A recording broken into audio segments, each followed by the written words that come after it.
Attention, toute nourriture n'est pas pour vous. Une question qui ouvre la conscience.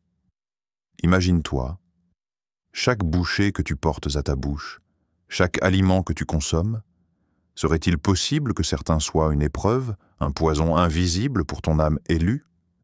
Allah dit dans le Coran, « Ô vous qui avez cru, mangez des nourritures licites que nous vous avons attribuées. » Sourate Al-Baqarah 272. Ce n'est pas juste une question de halal ou de haram, c'est plus profond. C'est une question d'énergie spirituelle, de lien entre ton âme et ton Seigneur. Pourquoi Allah t'a-t-il choisi pour entendre ce message aujourd'hui? Est-ce parce que ton destin est plus grand que tu ne le crois? Accroche-toi. Ce que tu vas découvrir pourrait transformer ta façon de vivre. Pour toujours. L'histoire du berger choisi, nourrir l'âme avant de nourrir le corps.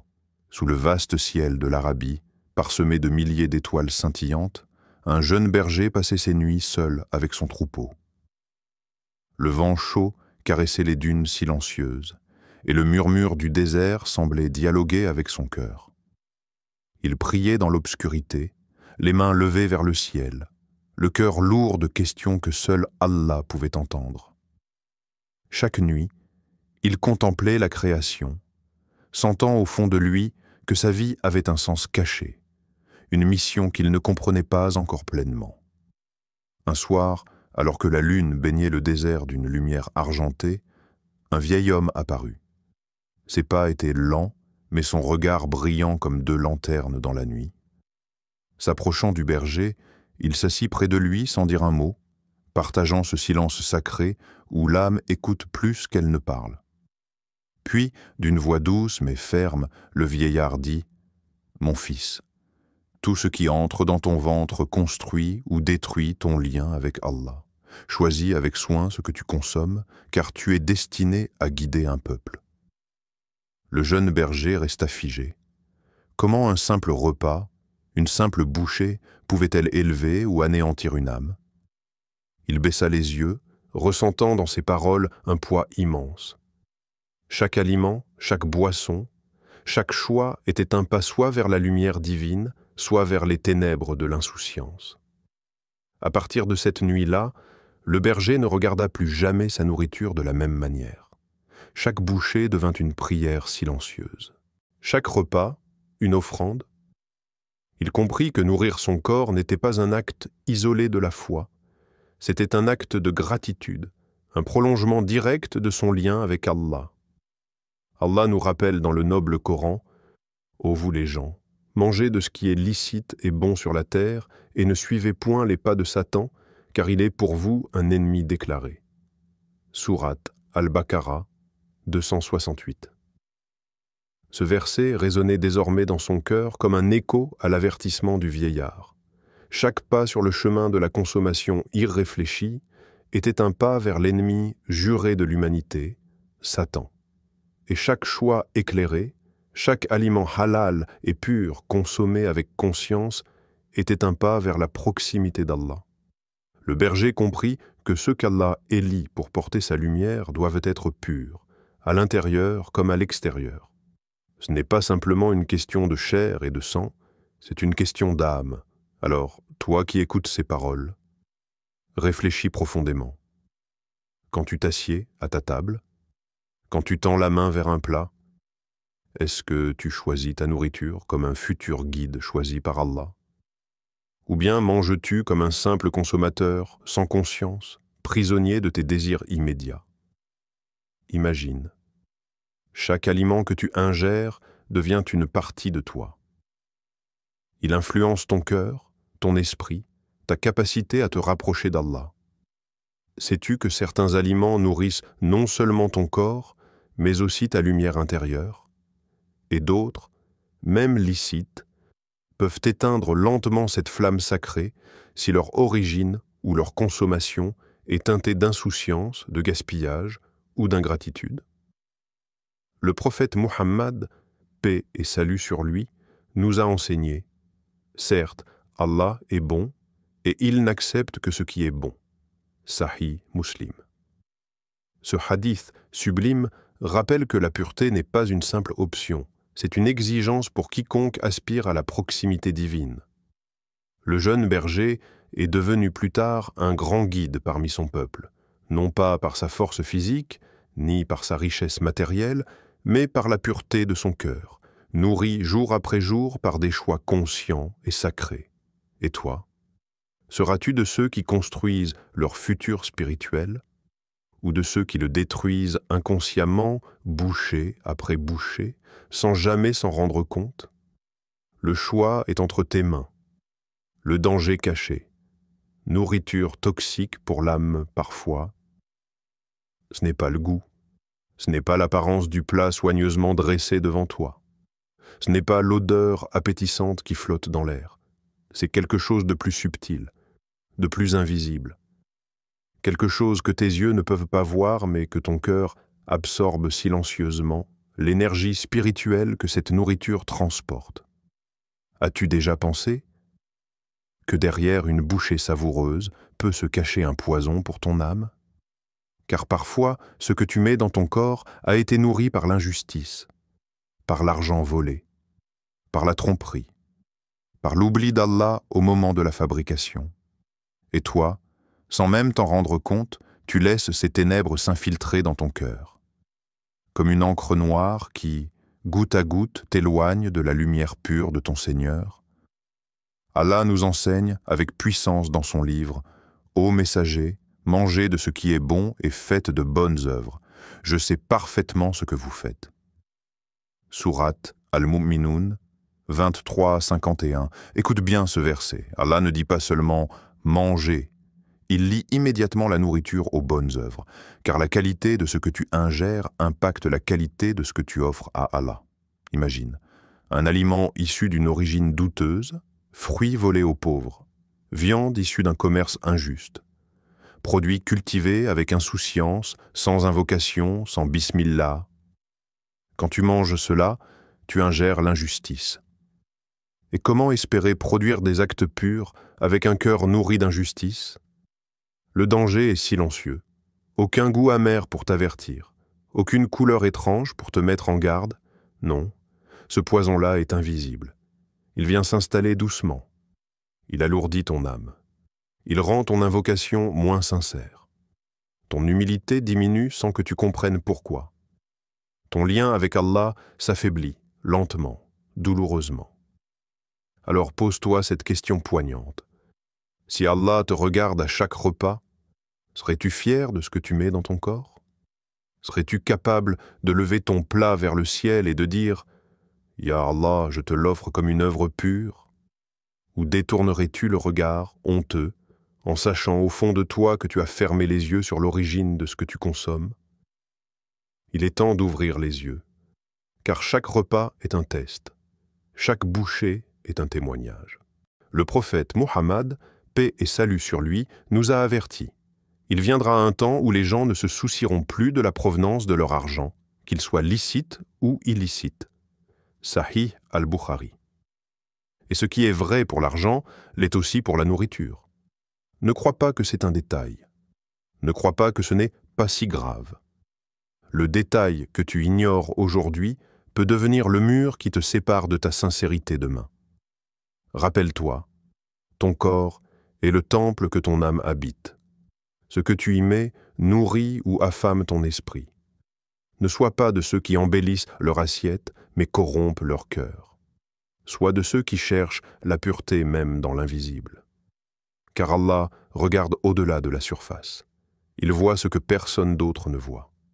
Et toi, veux-tu être vu par Allah comme un être purifié, conscient, reconnaissant, ou comme un simple consommateur égoïste, prisonnier de ses désirs et inconscient de son propre affaiblissement spirituel?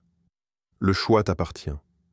Aujourd'hui, décide que chaque repas sera une invocation silencieuse, un acte d'adoration, un pas de plus vers la lumière, car ton âme mérite mieux que des ténèbres cachées sous un joli plat.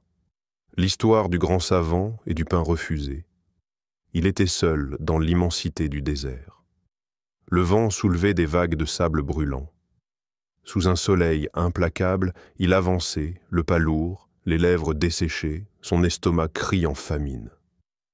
Il était un grand savant, un homme dont la science éclairait les cœurs, dont la piété rayonnait dans les villages et les cités, et pourtant, à cet instant précis, il n'était qu'un simple serviteur d'Allah, fragile et affamé.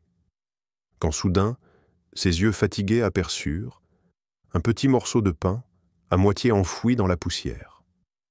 Ce morceau, aux yeux de beaucoup, aurait été un signe de miséricorde. Un cadeau du ciel. Le grand savant se pencha lentement. Il prit le pain entre ses mains tremblantes. Ses lèvres s'approchèrent, mais ses yeux se remplirent de larmes. Il recula. Il regarda ce bout de nourriture comme s'il y lisait un secret invisible.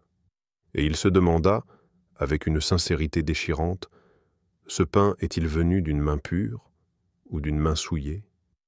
Pourquoi hésitait-il? Parce qu'il savait une vérité que beaucoup oublient. Un simple aliment, s'il provient d'une source impure, peut obscurcir la lumière de la foi et déposer sur l'âme une poussière que seul le repentir pourra balayer. Le grand savant préféra rester affamé, plutôt que de nourrir son corps au prix de son âme. Et Allah, dans sa sagesse, enseigne. Il t'interroge sur ce qui leur est permis. Dis, vous sont permises les bonnes nourritures. Sourate Al-Maïda 5.4. Les bonnes nourritures. Pas seulement bonnes en goût, mais bonnes en essence, pures en origine, bénies en cheminement. Et toi, aujourd'hui, es-tu conscient de ce qui nourrit ton cœur? Prends-tu le temps, ne serait-ce qu'une seconde avant chaque repas, de t'interroger: est-ce que ce que je m'apprête à manger a été béni ou souillé en chemin? Est-ce que ce que j'introduis dans mon corps construit ou détruit mon lien avec Allah? Écoute ton âme. Elle sait. Ton corps réclame la satiété, mais ton âme réclame la pureté. Et voici la vérité poignante. Chaque habitude que tu tolères, chaque négligence que tu banalises, trace des chemins invisibles dans ton cœur.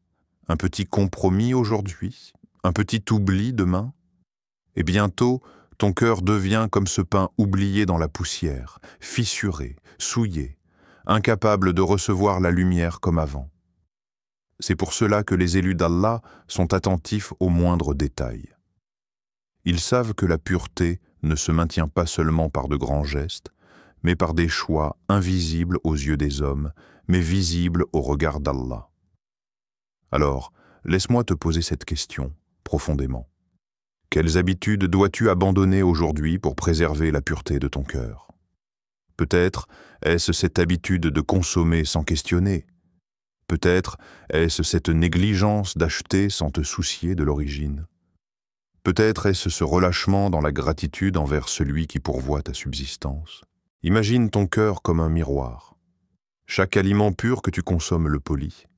Chaque aliment douteux le ternit. À force de poussière accumulée, le miroir ne reflète plus la lumière d'Allah, mais ton propre oubli. Ne laisse pas la poussière s'installer. Rappelle-toi du grand savant dans ce désert brûlant. Affamé, vulnérable, mais lucide, préférant la faim plutôt que de risquer la souillure spirituelle. Car lui savait, la lumière de la foi est plus précieuse que n'importe quel pain terrestre. Le poison de l'oubli, manger sans bismillah. Imagine cette scène. Un homme s'assoit devant une table remplie de plats délicieux. Des senteurs suaves emplissent l'air. Son cœur bondit de désir. Ses mains tendues, il commence à manger. Mais il a oublié le nom d'Allah. Oublié celui qui l'a nourri. Oublié celui qui fait pousser la graine, qui fait tomber la pluie, qui remplit les ventres vides. À cet instant précis, un invité silencieux s'assoit à ses côtés. Cet invité n'est pas un ami, c'est Satan. Et sans que l'homme ne le sache, Satan partage son repas. Le prophète Mohammed nous a avertis avec force. Lorsque l'un d'entre vous mange, qu'il mentionne le nom d'Allah. S'il oublie, qu'il dise « Bismillah fi awwalihi wa akhirihi » Hadith, Tirmidhi. Un rappel. Une protection, un rempart. car manger sans bismillah, ce n'est pas seulement oublier une formule. C'est ouvrir une porte. C'est inviter l'ennemi de ton âme à s'asseoir à ta table. C'est partager avec lui ce qu'Allah t'a accordé. Et pire encore, chaque bouchée prise sans le souvenir d'Allah laisse une empreinte d'insouciance sur ton cœur. Un voile, une lourdeur invisible, un éloignement subtil mais fatal. Et Allah nous rappelle dans le Coran: ne mangez pas de ce sur quoi le nom d'Allah n'a pas été prononcé, ce serait une perversité. Surat Al-An'am, 6:121. La perversité. Pas seulement une simple erreur, pas un oubli anodin, mais un acte lourd de conséquences spirituelles. Quand tu oublies de dire Bismillah, tu perds une partie de ta protection. Ton repas, au lieu de t'élever, devient une charge. Un aliment pour le corps, mais un poison pour l'âme. Laisse-moi te poser une question décisive. Ici, maintenant, combien de fois as-tu mangé aujourd'hui, sans même dire Bismillah? Ne réponds pas à la légère, ne minimise pas, car chaque repas est une opportunité, soit de nourrir ton corps et ton âme, soit de nourrir ton corps et d'affamer ton cœur. Prends un moment, rappelle-toi de ton dernier repas, puis celui d'avant, puis celui encore avant. À combien de ces repas as-tu invité Allah, et à combien d'entre eux as-tu invité, sans le vouloir, Satan? Dire Bismillah, c'est dresser un mur invisible mais solide entre toi et le mal. Un mur construit par 3 simples syllabes, mais imprégné d'une force divine. Quand tu dis Bismillah, tu places ton repas sous la bénédiction d'Allah. Tu purifies ce qui entre dans ton ventre. Tu illumines ton cœur. Tu affirmes que toute subsistance vient uniquement de lui. Et quand tu oublies, tu exposes ton âme. Tu fragilises ta foi. Tu ouvres une brèche. Pose-toi cette autre question intérieure. Quelle vigilance vas-tu instaurer à partir d'aujourd'hui pour ne plus oublier Bismillah? Un rappel écrit sur ton frigo? Une prière silencieuse dans ton cœur? Un engagement devant Allah, ici et maintenant? Qu'importe la méthode. Ce qui compte, c'est de ne plus laisser Satan manger avec toi, de ne plus accepter de partager ce qu'Allah t'a offert avec ton pire ennemi. Rappelle-toi, chaque repas est un acte spirituel. Chaque bouchée est une responsabilité. Chaque Bismillah est une lumière. Celui qui mange en rappelant Allah nourrit son corps et son âme. Celui qui mange dans l'oubli nourrit son corps. Mais affame son cœur. Ne sois pas de ceux qui oublient, soit de ceux qui se souviennent, soit de ceux qui se protègent. Le banquet céleste, la nourriture des élus, ferme les yeux un instant et imagine. Un jardin sans fin, des rivières douces qui murmurent des louanges, un vent léger qui caresse ton visage. Au milieu de cette lumière dorée se dresse un banquet, préparé non par des mains humaines, mais par la bonté même d'Allah. Un festin. Pas de ceux que tu connais ici-bas. Pas de ces repas éphémères qui apaisent un ventre, mais laissent le cœur vide, non. Un banquet pour l'âme. Un banquet pour ceux dont la patience a traversé les tempêtes, pour ceux dont la foi est de rester ferme quand tout autour vacillait, pour ceux dont chaque bouchée ici-bas était précédée par Bismillah et suivie par Alhamdulillah. Des mets si purs qu'ils illuminent les visages, des boissons si fraîches qu'elles effacent des siècles de fatigue. Chaque gorgée est une caresse de la miséricorde divine. Chaque bouchée est une explosion de lumière dans l'âme. Allah décrit dans son livre « Et on leur servira une boisson pure, scellée ». Surat Al-Insan 76-21, scellée, conservée précieusement, préparée exclusivement pour eux, pas pour ceux qui se sont précipités sur les plaisirs éphémères de ce monde, pas pour ceux qui ont oublié leur faim spirituelle en nourrissant uniquement leur corps, mais pour les élus, pour les âmes qui ont choisi l'éternel au lieu du temporaire. Imagine, le prophète Muhammad, les anges, les martyrs, les véridiques, assis à ces tables, souriants, apaisés, récompensés. Pas une ombre de tristesse sur leur visage, pas une trace de fatigue sur leur cœur. Uniquement la splendeur du contentement. Et toi, à quel banquet veux-tu être invité? Le banquet de ce monde éphémère, où chaque plat finit par pourrir, où chaque plaisir finit par laisser un goût d'amertume? Ou bien le banquet éternel, préparé par celui qui connaît intimement ton cœur, tes sacrifices, tes larmes dans la nuit, ton combat silencieux contre tes passions? Ce monde n'offre que des miettes, des plaisirs déguisés en trésors, des festins qui affament davantage l'âme. Tandis que là-bas, le premier regard posé sur ton plat sera un ravissement. Le premier parfum inhalé sera un souvenir éternel. La première bouchée goûtera à la satisfaction absolue. Et tu n'auras plus jamais faim, ni physiquement, ni spirituellement. Réflexion ultime pour ton âme. À quel banquet souhaites-tu être invité? Celui d'ici-bas ou celui préparé par ton Seigneur pour les élus? Prends un moment, sens cette question s'installer doucement en toi. Laisse-la résonner dans les coins les plus profonds de ton cœur.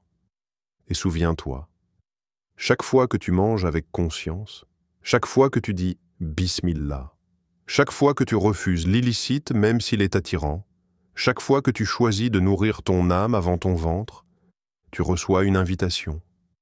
Une invitation gravée non sur du papier, mais dans le livre de ceux qu'Allah a élus.